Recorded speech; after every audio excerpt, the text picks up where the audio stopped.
கலைஞர் தொலைக்காட்சி நேயர்களுக்கு வணக்கம் அண்ட் வெல்கம் டு சினிமா செய்திகள். இந்த வாரமும் சினிமா செய்திகள் நிகழ்ச்சியில தமிழ் சினிமால கடந்த சில தினங்கள்ல நடந்த பட பூஜைகள், பத்திரிகையாளர் சந்திப்பு, இசை வெளியீட்டு விழா, ஷூட்டிங் ஸ்பாட் எல்லாத்தையுமே காட்சிகளா பார்த்து ரசிக்கலாம்.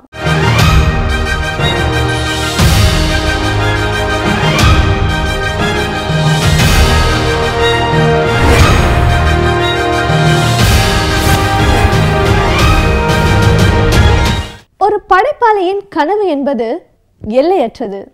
அதேபோல் ஒரு படைப்பாளியின் செயல் என்பது ஒன்றுக்கும் மேற்பட்டது. நவீன சினிமாவில் புதிய மொழியை அறிமுகப்படுத்திய திரைப்படம் அட்டகத்தி. ரஞ்சித் இயக்குனரா இருக்கிறது மட்டும் இல்லாம சிறப்பான படங்களை தயாரிக்கவும் செய்றாரு. இப்போ இவர் தயாரிச்சு முடிச்சிருக்கும் திரைப்படம் பரியேறும் பெருமாள்.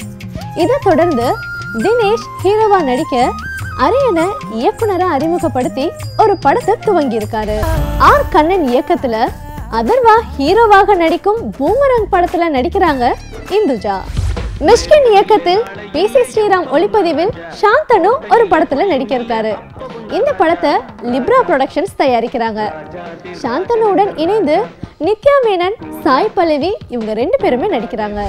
ஆர்.கே. சுரேஷ் சில படங்களை தயாரித்து வில்லனா அறிமுகமாகி இப்போ ஒரு சில படங்கள்ல ஹீரோவா நடிச்சிட்டு இருக்காரு. ஆர்.கே. சுரேஷ் ஹீரோவா நடிக்க ரத்தன் லிங்கா டைசன்ற படத்தை இயக்கிட்டு இருக்காரு. உளிரி இந்த படத்தின் இசை வெளியீட்டு விழாவை பார்க்கலாம். சுரேஷ் ஷைடி நடிக்க பாடல்கள் எழுதி இசையமைத்து இயக்கியிருக்காரு ஜெயகாந்தன். இந்த படத்தின் இசை வெளியீட்டு விழால இயக்குனர்கள் கே. பாக்யராஜ், மீரா கதிரவன், நடிகர் மன்சூர் அலிகான் உட்பட பல பேர் கலந்துக்கிட்டாங்க. உளிரி என்பது மறைந்த ஒரு வகை மீன். உளிரி படத்தோட தயாரிப்பாளர் நான் தான். என் பேர் ஸ்ரீனிவாசன். Company Sri Lakshmi Priya films. இந்த படத்தோட கதை இந்த பேரை பார்த்திங்கன்னா உளிரி. இந்த உளிரினா என்ன அப்படின்னு கேட்டிங்கன்னா, இது ஒரு மீனோட பேர்.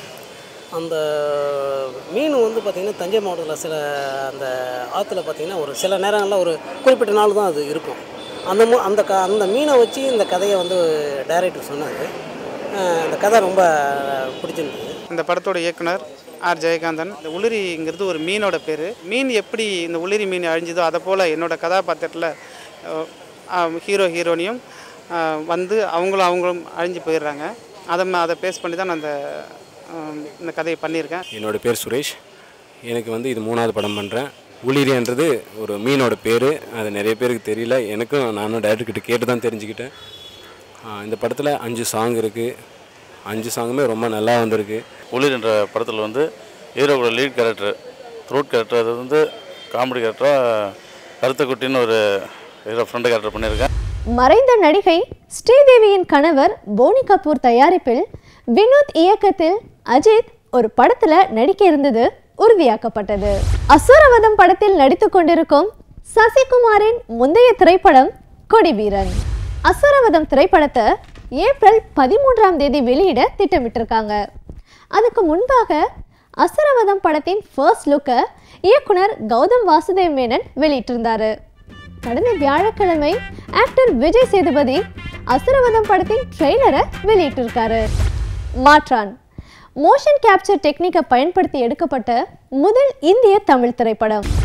லைகா புரொடக்ஷன்ஸ் சூர்யாவின் 37வது திரைப்படத்தை தயாரிக்கிறாங்க. இந்த படத்தை இயக்குறாரு கே.வி. ஆனந்த். பாலா இயக்கத்தில் வர்மா திரைப்படத்துல விக்ரமின் மகன் துருவ் ஹீரோவா நடிச்சிட்டு இருக்காரு. இதை தொடர்ந்து விக்ரமின் அக்கா மகன் அர்ஜுனோ ஹீரோவா அறிமுகமாயிருக்காரு. தெலுங்கில் வெற்றிகரமாக ஓடிய அர்ஜுன் ரெட்டி திரைப்படத்தின் ஹீரோ விஜய் தேவகோடா தமிழில் ஹீரோவாக அறிமுகமாகும் திரைப்படம் நோட்டா.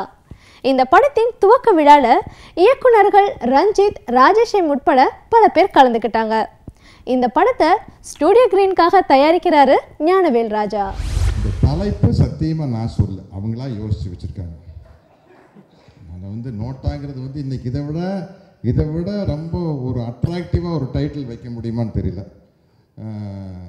லேசாக கதை சொல்ல முடியாது. அந்த நோட்டாவுக்கு உண்டான விஷயங்கள்லாம் இருக்குது. கதை சொல்லிக்கிறார். எனக்கு ஒரு முக்கியமான கதாபாத்திரத்தில் நடிக்கிறேன். அது எனக்கு ரொம்ப மகிழ்ச்சியாக இருக்குது. நேற்று தான் அந்த கதாபாத்திரத்துக்கு எனக்கு கெட்டப்பெல்லாம் எடுத்தாங்க. எனக்கு ரொம்ப சந்தோஷமாக இருக்குது. ஏன்னா நான் ரொம்ப பெரிதும் மதிக்கிற பத்திரிகையாளர் ஞானி அவர்கள், ரொம்ப பெரிய சிந்தனையாளர். இப்போ அவர் நம்மளோட இல்லை. அவருடைய கிட்டத்தட்ட அவருடைய கெட்டத்தை எனக்கு ஃபீல் பண்ணியிருந்தீங்க இல்லையா? நான் அவர்கிட்ட உங்கள் அசிஸ்டன்ட் டைரக்டர்கிட்ட கேட்டேன், என்ன ஞானி சார் மாதிரி இருக்கா அப்படி? ஆமாம் சார், அவரை வச்சு தான் சார் ஃபீல் பண்ணோம் அப்படின்னு சொன்னாங்க. ரொம்ப நல்லா இருந்தது, அது எனக்கு ரொம்ப திருப்தியாக இருக்குது. ஸ்கிரிப்ட் ஒரு சொல்லும்போது பார்த்தீங்கன்னா, இப்போ ஒவ்வொரு கம்போசருக்கும் ஒரு மூவி வரும். இப்போ சில மூவி வந்து ஒரு மியூசிக் டைரக்டராக வந்து பார்த்தீங்கன்னா யாரையாச்சும் வச்சு, இல்லைனா வந்து மற்ற இன்ஸ்ட்ருமெண்ட் பிளேயர்ஸ் எல்லாம் வச்சு வந்து நம்ம ஏதோ மியூசிக் பண்ணி ஒரு படத்துக்கு வந்து பேக்ரவுண்டோ இல்லை வந்து சாங்கோ பண்ணிடலாம். சில மூவி மட்டும் பார்த்தீங்கன்னா கம்போசர்ஸ் மூவியாக இருக்கும். ஒரு கம்போசர் வந்து ஒரு மூவியோட ஃபஸ்ட்டு ஃப்ரேம்லேருந்து கடைசி வரைக்கும் அவரே உட்காந்து அவரே கம்போஸ் பண்ணி ஃபுல் படமுமே பண்ணுற மாதிரியான மூவிஸ் நிறையா படங்கள் இருக்கும். இப்போ ராஜா சார்லாம் பண்ணுறாரு இல்லையா, அந்த மாதிரி சொல்கிறேன். பழைய ஒரு த்ரூ அவுட் மூவிக்கு வந்து ஒரு மியூசிக் டைரக்டரோட ஃபுல் இது இருக்கணும். அந்த மாதிரி ஒரு மூவி இது ஆக்சுவலி. ஏன்னா இதோட ஸ்கிரிப்டும் சரி, இது கதை ரொம்ப நல்லாயிருக்கும். ஆனால் அதை கொண்டு போய் சேர்க்குற ஒரு திரைக்கதை வந்து அதோட ரொம்ப நல்லாயிருக்கும். ஸோ இது ரெண்டையும் வந்து இப்போ விக்ரம் மேதா எடுத்துக்கிட்டிங்கன்னா முன்னாலே மியூசிக் பண்ணோம், ஸ்கிரிப்ட்டுக்கு மியூசிக் பண்ணோம். ஒரு 80% மியூசிக் வந்து விக்ரம் மேதாவுக்கு வந்து முன்னாலே பண்ணோம். அவங்க ஷூட் பண்ணும்போதே அந்த மியூசிக் வச்சு தான் ஷூட் பண்ணாங்க. ஸோ அதனால் அவங்களுக்கு படம் பார்க்கும்போது வந்து ஏதோ சாங் எடிட் பண்ண மாதிரி இருக்கும், மியூசிக் வந்து ரொம்ப ஜெல்லாக இருக்கும் கதையோட. ஸோ இந்த படம் அதே மாதிரி தான். அவரும் நானும் உட்காந்து ஆல்ரெடி மியூசிக் கொஞ்சம் பண்ணிட்டுருக்கோம் ஸ்கிரிப்ட்டுக்கு. நான் வந்து ஐடியில் ஒர்க் பண்ணிகிட்ருக்கேன். எழுதுறது வந்து ஒரு பேஷன். சைடில் ஃபேஸ்புக்கில் எழுதிட்டு இருந்தேன், அப்படியே பத்திரிகைகளில் எழுத ஆரம்பித்தேன். நிறைய அறிவியல் சார்ந்த கட்டுரைகள், ஒரு நாவல் எழுதியிருக்கேன், 2 கவிதை தொகுப்புகள் போட்டிருக்கேன். ஆனால் திடீர்னு ஒரு நாள் டைரக்டர் கூப்பிட்டு நம்ம பேசணும் அப்படின்னு சொல்லி இந்த படம் பற்றி சொன்னார். என்னுடைய எழுத்தை மட்டும் படிச்சுட்டு என் மீது இவ்வளோ நம்பிக்கை வைத்து இந்த வாய்ப்பை வழங்கிய டைரக்டர் சாருக்கு முதல்ல நன்றியை தெரிவித்துக் கொள்கிறேன். சரி, இந்த படம் எப்படி இருக்குன்னு பார்ப்போம். ஏன்னா டீசரில் நம்ம இம்ப்ரெஸ் ஆகிருக்கோம்.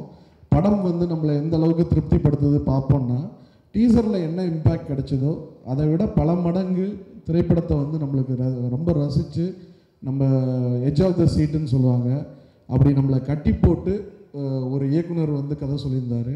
போல்டான எதை வேணால் பண்ணக்கூடிய ஒரு கேரக்டர், அந்த மாதிரியான கதை. ஸோ அதுக்கான ஃபர்ஸ்ட் லுக் தான் இது. மற்றபடி இந்த டீம் பார்த்திங்கன்னா இதுக்கு முன்னாடி ஒர்க் பண்ண டீமோட கம்ப்ளீட்டாக டிஃப்ரெண்ட் டீம். அண்ட் படமே வந்து இதுக்கு முன்னாடி வந்து ஒரு கிளாஸியான ஒரு கமர்ஷியல் ஃபிலிமாக இருந்திருக்கும், அது வேற ஒரு pattern. So this is a commercial film, there is no doubt about it. ஆனால் படம் வந்து இன்னும் கொஞ்சம் ஒரு கண்டென்ட் அண்ட் ஃபேக்ட் அந்த மாதிரி ஒரு ஜாஸ்தி ஓரியன்ட் ஃபிலிம். பொலிட்டிக்கல் நுவான்சஸ் இருக்கும், நல்ல கேரக்டர் கர்வ்ஸ் இருக்கும், பேக்ரவுண்ட் டெப்த் இருக்கும். ஸோ இந்த மாதிரி ஒரு ட்ராமா இந்த படம். I feel really blessed to be working with such good people and such senior people. I'm sure I'm going to get to learn a lot, and I need all of your support and blessings.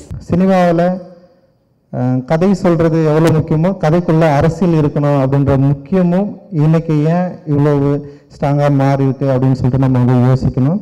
ஏன்னா தமிழ் சூழல் கிடையாது, இந்திய சூழலில் அரசியல் சார்ந்து யோசிக்கிற செயல்படுகிற இளைஞர்கள் நிறைய பேர் இன்றைக்கி வந்து உருவாக்கிட்டு இருக்காங்க. இதை பற்றின டிஸ்கஷன் நிறைய நடக்குது.